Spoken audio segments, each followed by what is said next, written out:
how badly you want to earn. Most people don't have it.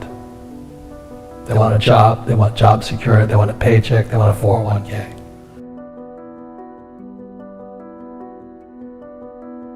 You've got to be so much smarter. If you want to be poor, I hate to say this, you can go to school, but you still won't learn anything about money.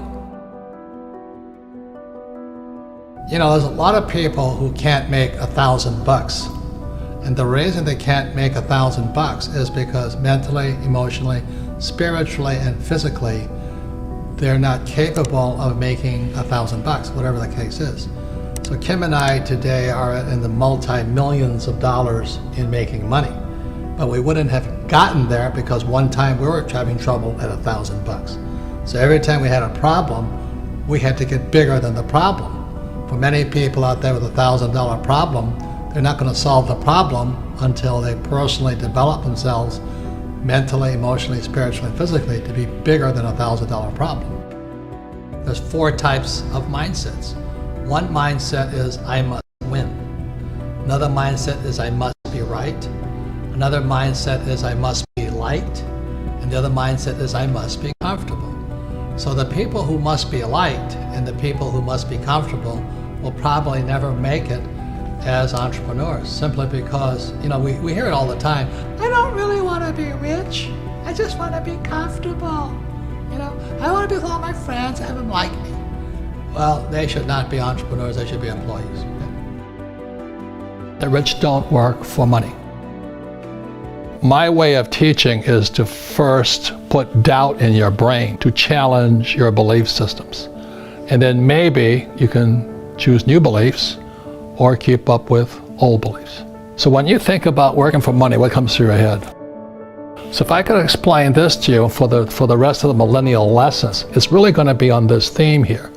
Because financial education is about not working for money. Like one of the first questions when I finally realized what my rich dad was saying, I said, well, when do I never need a paycheck again? See, my goal wasn't, you know, go to the moon or, you know, cure cancer. My job was, when would I never need a paycheck again? Because as long as you need a paycheck, be it from an employer or like my poor dad, he was so afraid of losing his government pension. My poor dad was a PhD in education, but what does school teach you about money? Did you learn anything about money at school? Most people don't.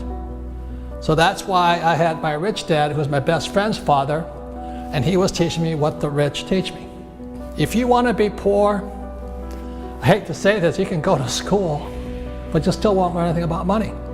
And education is more important today, but what do you learn about money? Most kids now going to school, they're coming out of school deeply in debt with student loans, still not learning anything about money. Look at the middle class. You know, they may have high-paying jobs, but the jobs are going away.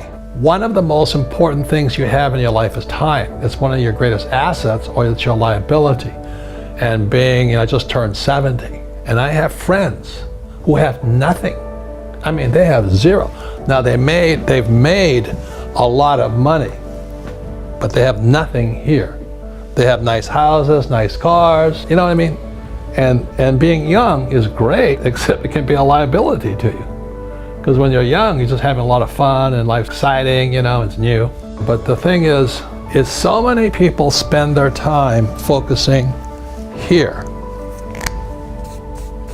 They want to make a lot of money. And I can hear it in their words. I want a career. This is career. Okay, or I'm going to start my own business. And this is the chart here, which we've seen. This is the cash flow quadrant, book number 2. E is employee. S is small business, self-employed, or a specialist like a doctor, a lawyer, web designer. B is big business, 500 employees or more. And I is professional investor. The big mistake I see young people make is they focus here.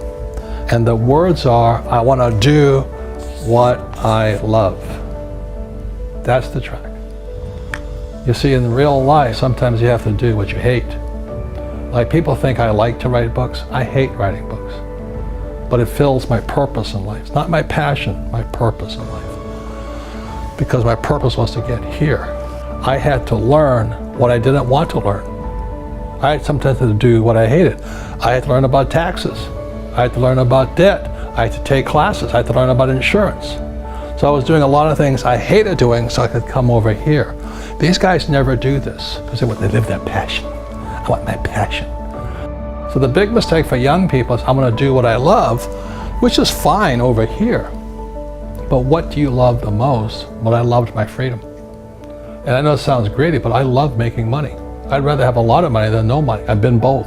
I've been broke, I've been down, everything, but I'd rather have a lot of money. The big mistakes I see young people making is here.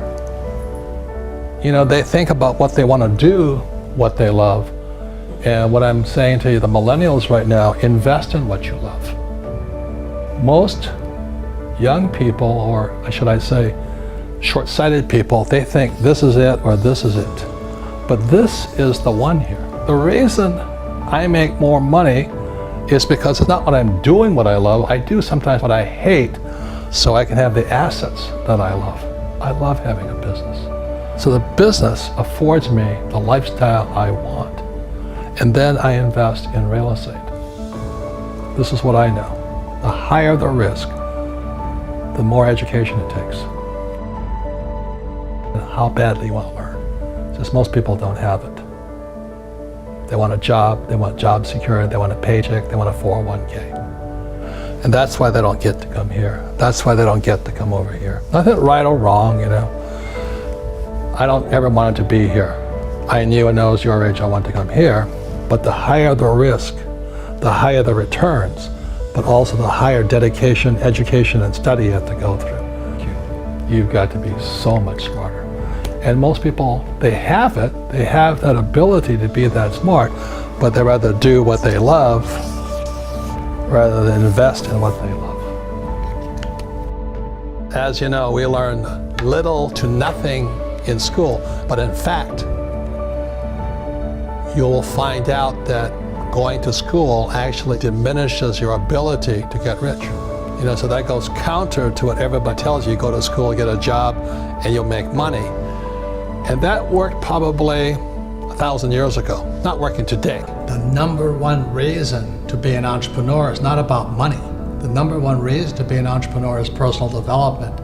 You know, to develop yourself to be, as the Army says, to be all you can be. So the lesson to young people is don't take a job for the money, take a job for what you're learning. When you look at a job, you look at what can I learn more than how much can I make. And I think that's the biggest challenge. And if you look for a job where you can learn a lot, the harder the job, the better it is. You know, I have bad luck too. I've had financial crashes. I've had people stab me in the back, but they're all good because I grow from it. That's spirituality. You know, people who are afraid of making mistakes, like they teach in school, they don't ever grow. Because spirituality is there's good and there's bad, there's right and there's wrong, there's up and there's down. Most people only want to be right, they only want to be positive. Well, you can't have that, that's not reality. And the average person, the reason they're poor is they haven't failed. You know, they play it so safe, they haven't made any mistakes like they taught in school. That means they don't learn anything. That's why the school system's actually fundamentally corrupt. It's anti-education. You know, I go into business like a rugby team. You know, boom, boom, and we kick butt. But the average guy is standing there, oh, I'm an A student, I'm going to do this all on myself. And a bunch of rugby players run you over, and you go, well, they're not playing fair. You know what, you're playing stupid. You should have a team. You should have accountants, attorneys, and bankers, and all that stuff. But that's not the game I want to play. I said, then don't play the game.